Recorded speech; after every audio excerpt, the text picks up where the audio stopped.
So Kristen, what's your sort of take on what does that mean, owning your audience, and why does that matter? I know that so many people in this room are spending so much time and energy on creating their content, and so it obviously makes sense that we want to make sure that all the work that we do to get this audience doesn't just go out the door if these platforms decide to change features, close down TikTok. We don't know what's going to happen with any of these platforms, and so having that access to your audience no matter what happens that's gold for us as creators. Just like Kristen, why do you think it's important that creators diversify their revenue?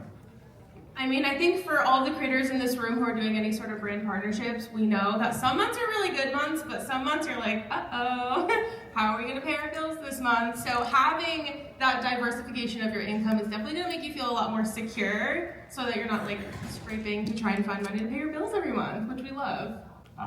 And what do you do from the email perspective? I used to be one of those people that was like, emails for old people, like no one wants email anymore, but I very quickly, a couple years into my business, decided I'm gonna go deep into email newsletters and just see what happens, and it's actually been one of the most profitable ways for me to actually make money with my audience.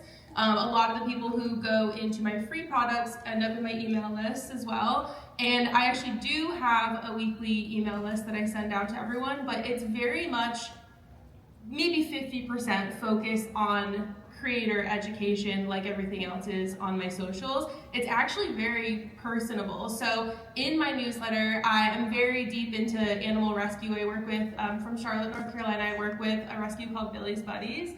And every week I share an adoptable pet of the week in there so people can like see cute dogs when they come into my newsletter, because what else would you want?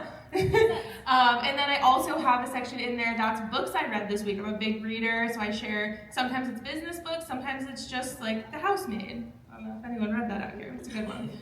So it is definitely a way for me to just build more of a human connection with my audience, and it actually is really fun when I get to talk about things like dogs and books. Kristen, I know you're a big believer in this. At The Leap, we're a big believer of this as well. Can you just explain what a value ladder is and what we mean by that?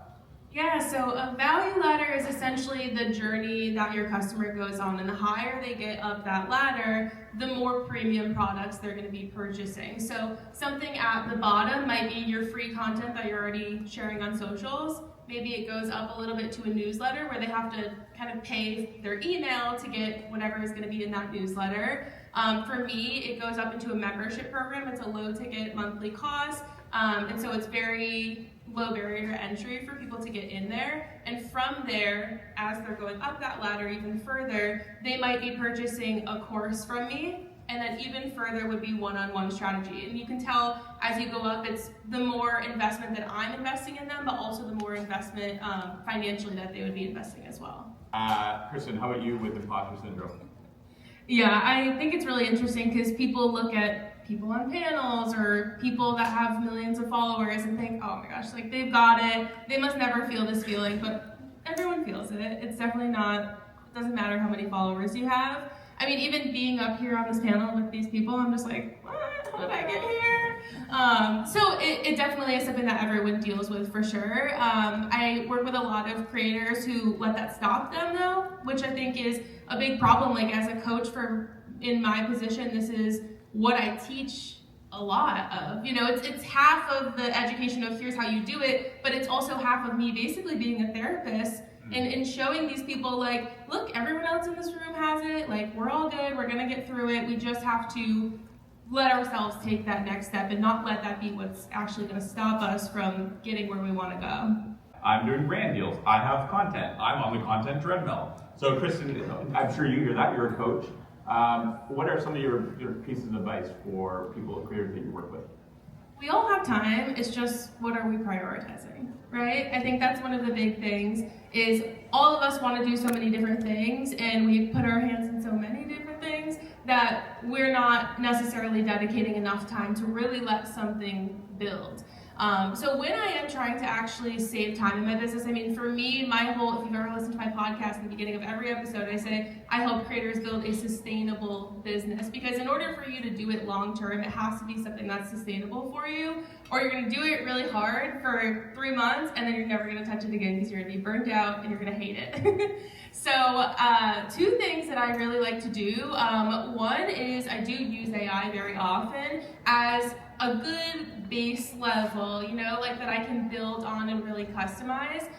There's actually ways to train AI to actually speak like you, which is a lot of the times what I'll do, I'll say, write this in Kristen's writing style. And so it will give me a really, really good kind of base level again that I can build off of and really customize. And the other thing that I do that I know a lot of people are gonna be like, come on, really? I outsource so much, and I think a lot of people are really scared to do that because they're like, A, I wanna do it myself because I wanna make sure that it's done right? Like I want people to do it like I would do it, but also they think it's gonna be so expensive. And people are like, well, I'm not making any money, how can I be spending money? But again, it's how you're prioritizing your time. I was thinking about this in the last year really hard because I realized that I used to be more the manager of my business than the CEO of my business. And I was spending so much time on those day-to-day tasks that realistically someone else could be doing. And then I could actually spend time working on my business instead of so much in my business in the day-to-day. So I, at this point, have outsourced. I have 2 VAs that I work with. I have a community manager for the community that I have, my membership. And then I also have a podcast producer. So my day-to-day is more, okay, what goals do I have and how am I gonna reach those goals? What do I need to do today to actually build my business versus, oh, I have to make sure I edit the podcast and I have to make sure I respond to this little message that, again, someone else realistically could be doing. So outsourcing is scary, but if you find the right people and you find a way to make it work financially, and you can, again, if you're prioritizing your time correctly, it really does change the way that you run your business. I'd actually like to add to that as well. I have a series on my Instagram right now that's literally me building my membership in public. And what I've found is that me sharing the building process has made me very much on the same level as my audience. And again, I think it's very easy to look at creators who are a step or 2 ahead of us and be like, oh my God, they would never talk to me. They're not going to answer my DMs. But in that way, it's really been a way for me to actually build really great relationships. And I even have gotten emails back from people saying, oh, here's a testimonial that can help you with this. Or, oh, what if you tried, giving your Social Suite members an extra reward this month or whatever it is. And so I'm literally building the entire thing publicly. People can see the transparency of exactly what's happening behind the scenes, and they really appreciate being in the process. Mm-hmm. Yeah. Or what tools do you use to kind of make all this happen for your digital product business? Yeah, my tasks are all tracked through Asana. I use that religiously, and I use Notion for basically every other type of document or spreadsheet that I need to make in my life.